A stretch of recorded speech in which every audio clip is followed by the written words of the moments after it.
How's it going, everybody? Welcome back to the channel or the podcast, wherever you're listening to on. And welcome to Beyond Action. Yes, the podcast where we talk about the entertainment industry as a whole, where I give my opinions, theories, and just ideas on the entertainment industry as a whole. So, what will I be doing in this episode? This episode is very special to me because this is like the entire reason of why I started this channel.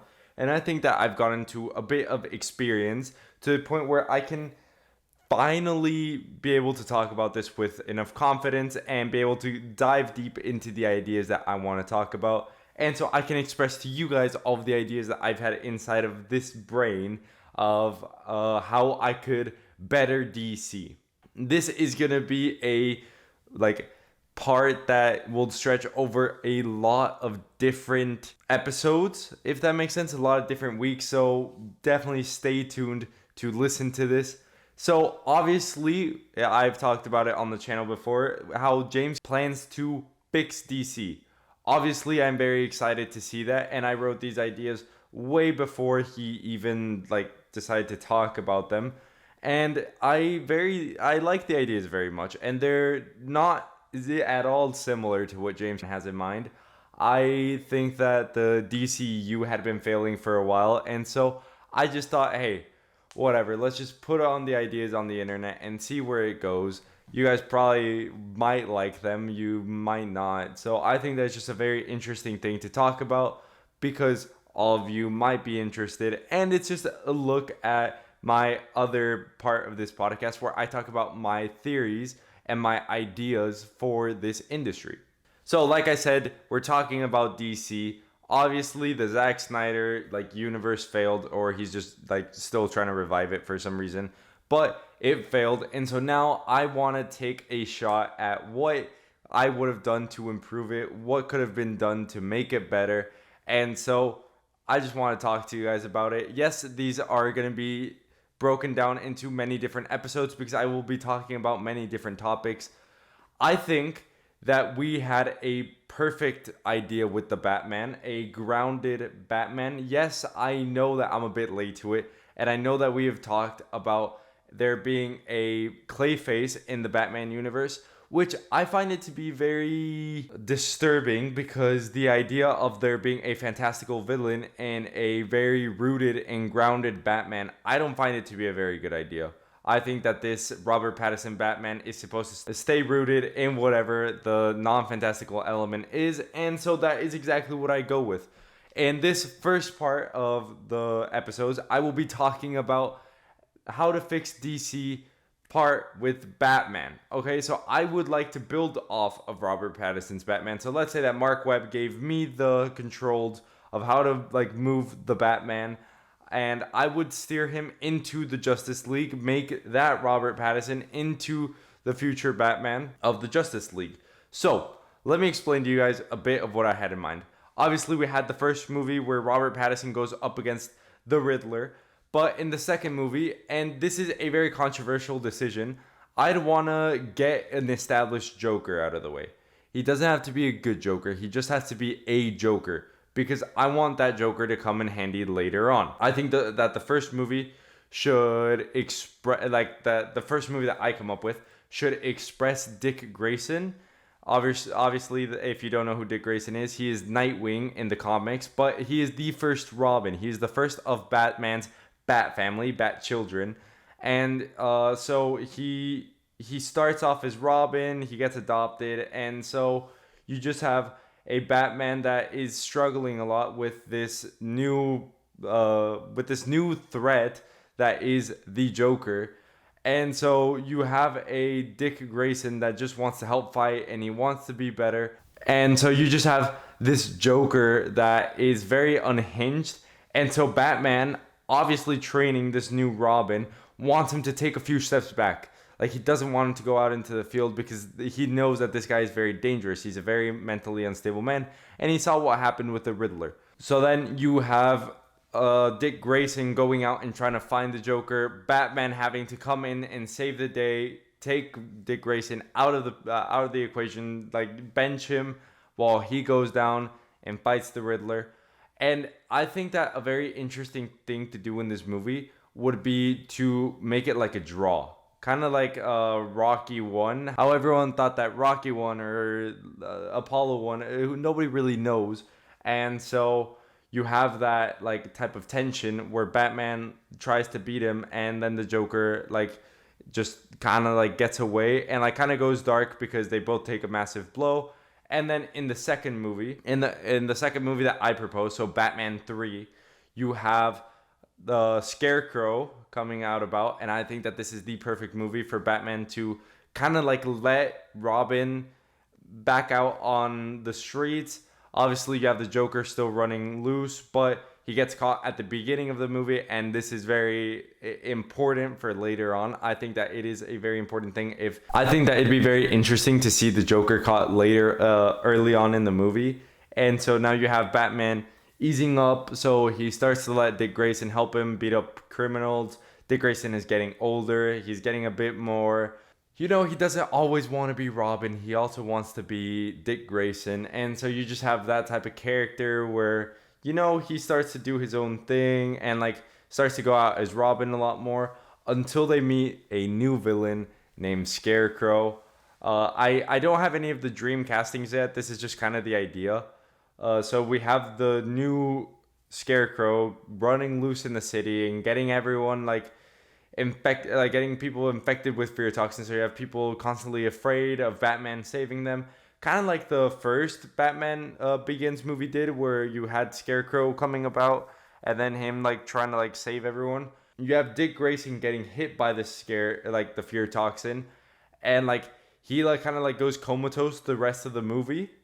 Yes, I know that like in this idea that we have Dick Grayson doing very little for Batman, but I think that it's just to get his character out of the way and get him out into the streets and get him like a bit of experience. So he fights the Scarecrow. He goes into a coma of like fear, and like they like kind of like lock him up in a room because he keeps on screaming and he keeps on like being violent and stuff. So they lock him in a room while Batman goes and takes out the Scarecrow. He takes him out very similarly to how he did it in Batman Begins, where he finds out that Scarecrow is just a pawn in a much larger game. And so you just kind of have this Scarecrow trying to like run fear in the city's like heart. And so Batman finally, he catches up to Scarecrow. He gets Scarecrow incarcerated.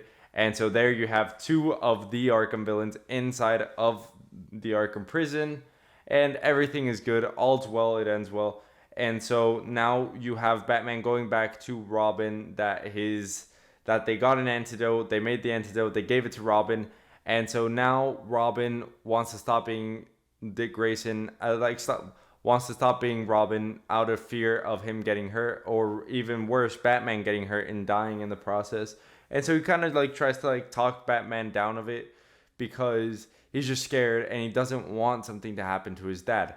And you have all these emotional sequences where, Robin is just trying to help out his dad, and Batman is telling him that he made a promise to his parents. Obviously, just like that standard type of stuff where you have a very rooted. Right now, we like at the third movie, we already have a very rooted Batman. I have like 8 Batman movies that I want to talk about because I just think that if we root Batman inside of this non-mystical element, we'll have a Batman that we care about whenever we do get involved with Superman and the Justice League. So you have a Batman that is not very rooted. He just lost Robin. In the end credits of the movie, I like to make Batman go off and like chasing some criminals, trying to fight crime, like he always does it. And he comes back to the Batmobile and it doesn't have any wheels, just like in the comics, how he meets Jason Todd. If you know where this story is going to go, then I think that you know that like you are in for a treat with Jason Todd. We haven't seen him in the big screen, but whenever we did see him in Batman Arkham Knight, he was one of the best characters that has ever shown up in cinema. So I think that that would just be amazing. And the second end credit scene would be the Joker escaping from Arkham prison. Obviously, I want this to show up later, like this as an end credit of what's going to happen in the next movie. But in the next movie, so Batman number 4, if we're going in the direction that I'm saying, then it'd be like the third installment that I'm talking about, but it'd be the fourth Batman installment in general. And so now you have Jason Todd getting trained to be the new Robin, and so he kind of just like is the more talkative of the Robin. He tries to go against what Batman says because he thinks he knows better, and he got raised on the streets and he knows how to fight and he knows how to do all this. So Batman, against his like wishes, he like it kind of has to speed up the training process with this Robin because Dick Grayson was a bit more patient. This guy, he just wants to go off and do his thing and wants to fight. And so all of a sudden you have Bane coming along, a man that, you know, gets super roided out. And so now he wants to fight Batman, break the bat. And so you have Robin going headfirst into danger. And Batman remembers where this story is going. He knows what happens when your Robin goes into the fire pit. He ends up getting into a coma, not wanting to be Robin anymore. So Batman has to go and save Jason. And so he goes and saves Jason. And then you have Bane breaking Batman's back, leaving him there, like so that, you know, Jason is like scarred now. So now he has to go and help Batman. Batman gets back into the manor. Obviously, Jason Todd is like super overwhelmed because he feels like it's his fault, which in case it is his fault. And I think that is going to be like, that would be expressed by the movie where Jason Todd, he's like this arrogant little son of a bitch. And now he's like, damn, I made my dad get hurt and I made him lose to a big fighter. And like, who knows if he's going to be okay. And so obviously Batman has his team of surgeons that know that he's Batman. He's Batman at the end of the day. He obviously has a whole team. And so he goes and he has to get like emergency surgery. He needs to get helped and all of this so that he has a chance of being Batman again. But Jason Todd just cannot with the fact that he lost it. And so he tries to go out and like take out some of his pain up against some street thugs. He goes up against the street thugs, beats up the street thugs, and then he finds out that Bane is going to be doing a deal like in the next week or the next day, something like that. And so Jason, obviously, he goes up. Batman is kind of comatose. Bruce Wayne isn't really responding. And so he goes and tells him like, hey, I'm going to go finish this for us. I'm going to go fight Bane. I'm going to go beat him. I'm going to do this for you. So just don't worry. Everything's going to be okay. Obviously, this makes Batman worry that, okay, he's going to go up against a guy like 10 times his size. Like, he's going to lose. And so Batman tries to like convince him to stay. He's like trying to mouth some words, but it won't work. And so a few days pass by. Jason just keeps on training really hard. He goes up to go get Bane. And so while this is happening, you have Bruce Wayne making a recovery and like really just trying to speed up the process. Yes, I know that he broke his back and like that's like going to be like a really big fantastical element of it. But I think that it's very interesting to see the fact of how much Batman cares for Jason and the lengths that he would go to, like even putting on the Batsuit, even if he's not 100% okay, he wants to go out and help this Jason. And so he like gets the Batsuit on. He tries to get like, he takes a few shots of adrenaline, makes sure that the suit will calibrate his spine correctly. And so he gets out back onto the field. And while this is going on, you have Jason fighting Bane. This would be like a very good scene to like show the intenseness of Robin going up against Bane, taking out the surrounding gunmen. And so then you have Bane now up against Robin. And this Batman just struggling to get there. And you have Bane beating the crap out of Robin. Just every blow making it worse and worse and worse. And so you have Batman getting there on time and running to make sure that Robin is okay. Robin is not okay. And so then you have this scene where Batman comes and saves him. They start fighting him against Bane. And then he figures out that Bane is powerless if you take away the steroids. If you take away the drugs, then he won't be that big and strong. And then he'll just be a man that you can beat. And so he kind of instructs Jason to do the same thing, like, hey, get behind him, take out those tanks, and then we'll take him on. And so Batman is kind of distracting him. They take out all the tanks, they take out Bane, put him in Arkham, and so now everything is going well. Obviously, Jason is brutally hurt after this, but he keeps on going, and he's a strong kid, so he'll be doing just fine. And so then Batman gets the news that the Joker is out of prison. Alfred tried to hide it a bit from him because he knew how much it cost him the last time. That obviously you had Dick Grayson, and then you had a Joker that he just couldn't stop by himself. So you now have him worrying about Jason and everything going on. And so this will lead on into the fifth movie. I think that the fifth movie would be an amazing movie to just express the trauma that Batman has against Joker. Obviously, I said before that we could do the end credits in the third or fourth movie. I think that maybe they should be better off in the fourth movie, where they can see it together, they can see it all together, and so the audience kind of finds out with Batman the fact that the Joker escaped from Arkham, and obviously Jason wanting to go up against him, but Batman knows how dangerous he is, and he knows how deranged he is, and Jason not really knowing any better. So after a few weeks of being on the streets, in this new Batman movie, they are kind of on the streets, they're just like fighting other people. We can like throw in like the Penguin or something, just like a really big villain, but like kind of like trying to get to the Penguin, or trying to get to Black Mask, trying to get to Maroni, or a like mob boss, someone like that Batman has to get to that's not as big as the Joker. And so you have him like starting dealing with that, obviously a lot of street crime. And then you have the Joker starting to send signals to the Batman, trying to get him to come out and play and fight and just do all of this. You have the introduction of Harley Quinn against this new Batman, which I would personally want to keep Margot Robbie. I think that she does really well in the role. And so you have now this relationship between a good Joker, not like Jared Leto's, a good Joker and a good Harley Quinn up against the Batman. And so Batman now figures out that he needs help to fight against Harley Quinn. So he gets Robin involved, and so they start fighting up against, this new Joker threat. Like, he's much different than he was before.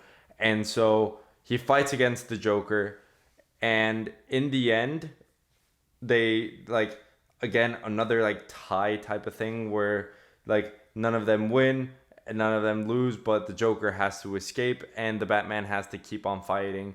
He incarcerates Harley Quinn. And so obviously, an eye for an eye. And that's something that's going to come in handy later on when I talk about Deathstroke. But right now we have an eye for an eye. I lock up your girlfriend. So now he's going to try to take Robin. So in what I am proposing, he ends up taking Robin and getting Robin into his like custody. And so like here is where you have now the like Robin being tortured.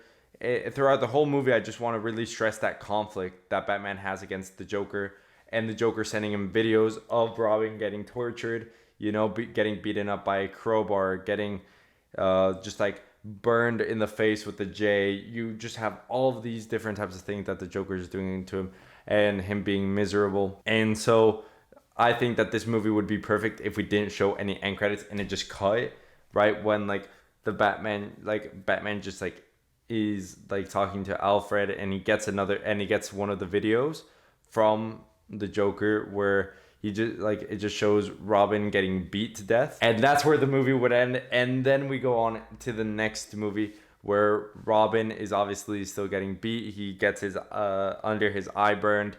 He gets all of this happening, and so now you have another Robin that comes and tries to help this struggling Batman from doing any mistakes. So he's helping Batman, and you have obviously Robert Pattinson's Batman, Bruce Wayne, trying to stop him from doing it because he knows how dangerous he is, but he also knows how much safer he would be if he's with him. So they're hunting down the Joker gang, trying to get him, and you have the Joker still sending him these videos, And now you have the Joker trying to use this new Robin against him. So he's like taking videos of Batman and this new Robin, Tim Drake, going up against his whole gang. And so now Jason Todd feels betrayed and he feels broken. And so that's where the Joker asks the very serious question. And it's like, how does it feel to be replaced? Do you hate the Batman? And after being tortured so much, and he gets brainwashed to being like, yeah, you know what? I hate Batman. Batman is the reason why all of this is happening. Without Batman, I would still be whole. And so he's like, okay, I have a question. Who is the Batman? Right as Robin is about to say Bruce Wayne, he gets shot by the Joker because he doesn't like people telling what happens. And that is the last video that he gets sent.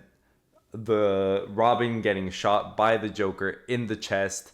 And so, to Batman's knowledge, Jason Todd is dead. And so you have this big emotional scene where he doesn't know what to do. I think that in this movie, we could do that as the first half of the movie. And then the second half of the movie, I think it would be very interesting to bring Giancarlo Esposito as a villain of, Mr. Freeze. If you know Mr. Freeze from the comics, then you know that he's a very interesting villain. I think that we should do him more as an anti-hero, someone that is trying to find the cure to his disease.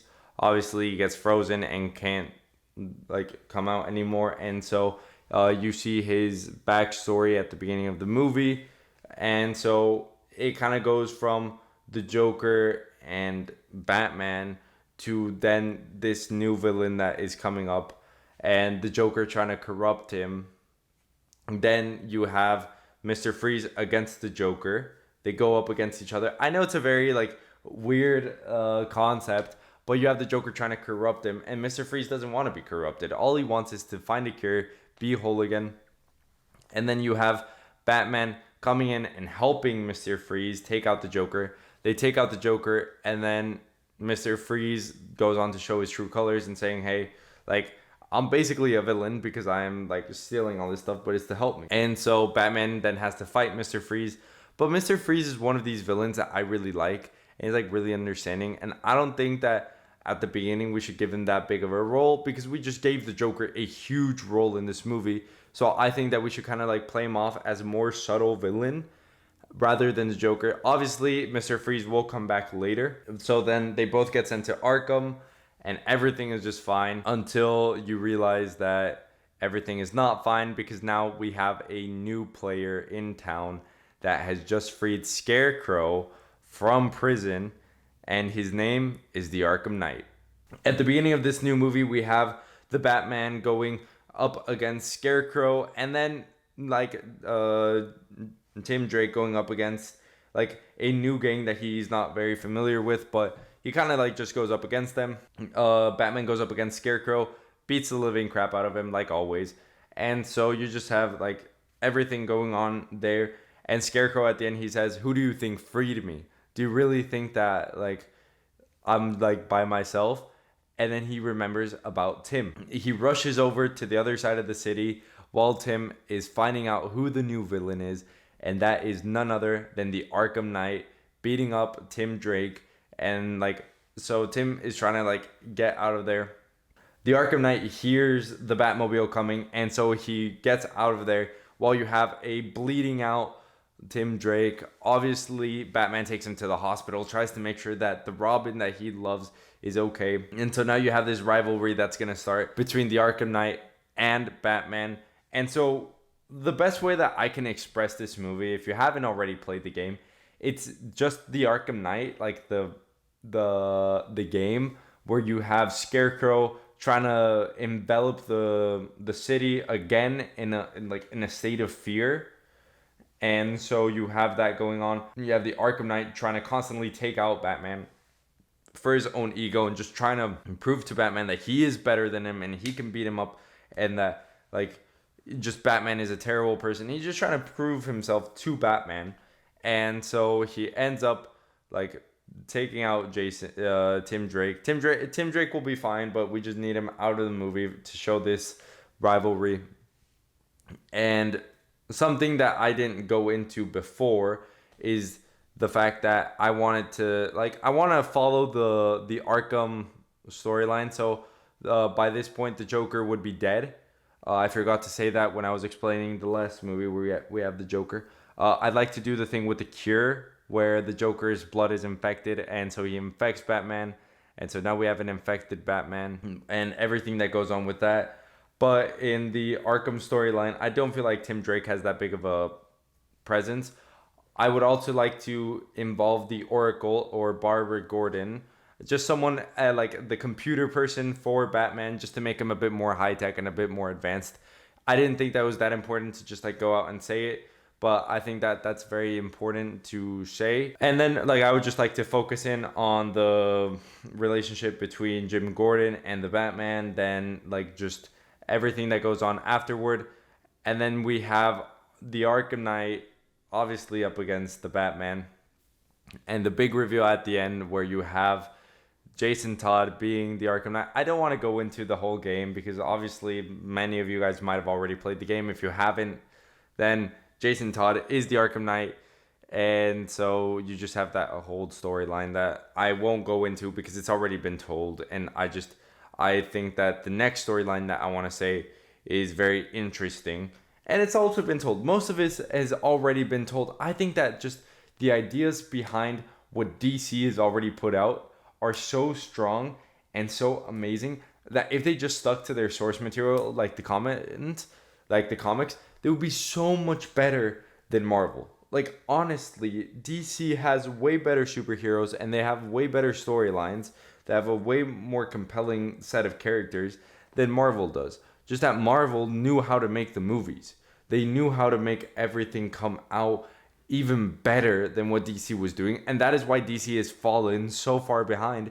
It is because they are constantly trying to catch up to Marvel. So in the last movie, in the last installment of the original Batman franchise, we would have Batman meeting his son, Damian, his biological son from Talia. In some moment, we'll get Talia in the fold. But right now, this episode has gone on way too long, and I really need to wrap it up. But I need to wrap up all of Batman's storyline because in the next few episodes, we will be talking about the Justice League, about Darkseid, and then we will be talking about Flashpoint and all type of movies. So stick around to watch the next few movies. I will be finishing up this just shortly. So if you haven't gone yet, then please do just watch this video until the end because this next idea is very interesting.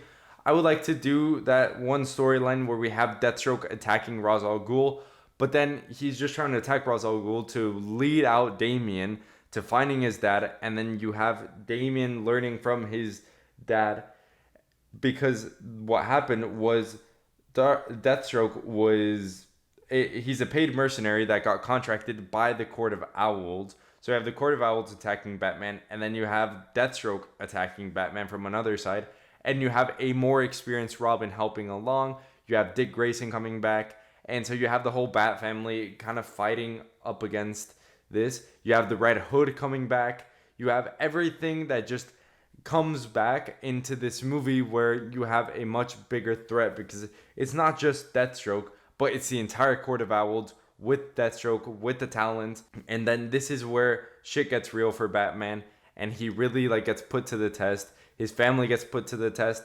In the end of the movie, everything goes fine, but you have obviously the Court of Owls getting disbanded, and then you have the gangs of the Owls kind of just still scattered around the city. You then have a Batman that he is pretty much just the story of Batman has already been set. You have Deathstroke getting away, because I want him later when we talk about the Justice League. He will be a very important character. And also when we talk about the Teen Titans, he will be a very important character. So I think that we should keep Deathstroke alive, and we should keep him out of everything that is going on. And so all of this just kind of brings the Batman saga to an end. Not really, because then we will have Batman in the more crossover things. But I think that this would be very good to just flesh out Batman. Obviously, these movies will not come out they have no ideas of coming out, because nobody's gonna listen to this. If James, if you somehow got to this episode and you wanna hire me to be your new screenwriter in person, I would love to do that. These are just some general ideas. I definitely like can go way more in depth on them. And so if you're listening, hey, just a little suggestion, but probably not. So I'll just leave these ideas for you guys to maybe daydream about them and think about them. Maybe expand on these ideas and tell me what you guys think. I think that there's some very interesting ideas. And like I said, next week I will be talking about the second part of how to fix DC.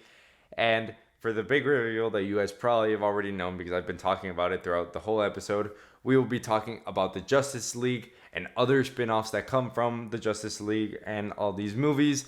Obviously, if these movies were to come out in my own separate universe, then I would kind of like try to mix and match them. I wouldn't just do 7 Batman movies all at once because obviously you ground the character, but you don't want to just have 7 Batman movies in a row. You want to have something new, something fresh. And so I just think that it would be very good to talk about all the Batman movies at once because I think that the Bat family is just a super interesting idea. If you have enjoyed this video or audio, wherever you're listening to on, then do subscribe, follow, hit the bell so that you know whenever I post a new episode and whenever I post next week of these like new ideas. Then also make sure to stay tuned by like going down into the comments and just typing up what you think about these ideas. Obviously, I can't speak to them in too much detail because way too much time has passed in this, and obviously then like this episode has been very long, and so I just don't think that many of you will sit here to hear out the whole episode. Obviously I will be releasing the next parts of this, but I think that all of you should definitely just stick around. So if you have enjoyed, then do subscribe. I'll see you all next week.